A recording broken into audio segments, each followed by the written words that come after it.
जिल्हा परिषद व पंचायत समिती सार्वत्रिक निवडणूक 2026 मध्ये प्रथमच मार्क्सवादी कम्युनिस्ट पक्ष आपले उमेदवार रिंगणात उतरवत आहे।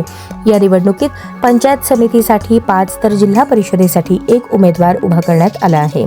कुंभारी, धोत्री, सांगोला, मंद्रुप, चपळगाव या भागांमध्ये माकपचा संघटित प्रभाव असून स्थानिक शेतकरी व मतदारांच्या सक्रिय सहकार्याच्या जोरावर पक्षाचे उमेदवार विजय मिळवतील असा विश्वास पक्षाचे ज्येष्ठ नेते व माजी आमदार कॉम्रेड नरसई आडम मास्टर यांनी व्यक्त केला।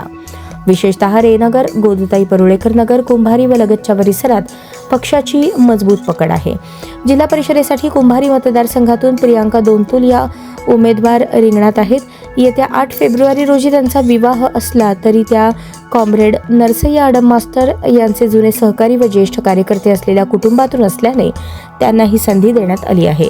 पंचायत समिती धोत्री गणामधून भारताचा लोकशाहीवादी युवा महासंघाच्या राज्य समिती सदस्या तडफदार व उच्च शिक्षित तरुणी अश्विनी आडम उमेदवार आहेत, तर कुंभारी गणातून नितीन यादगिरी, मंद्रुप येथून यासिर मकानदार, सांगोला चोपडी गणातून अतुल फसाले, चपळगाव गण राजेंद्र स्वामी हे उमेदवार पंचायत समिती निवडणुकीच्या रिंगणात उतरले आहेत। बुधवारी सकाळी ज्येष्ठ नेते माजी आमदार कॉम्रेड नरसई आडम मास्टर व जिल्हा सचिव कॉम्रेड युसुफ मेजर यांच्या नेतृत्वाखाली सर्व उमेदवारांनी आपले उमेदवारी अर्ज दाखल केले। यावेळी पक्षाचे राज्य समिती सदस्य ॲडव्होकेट अनिल वासम, विल्यम ससाणे, बापू साबळे, वसीम मुल्ला यांची उपस्थिती होती।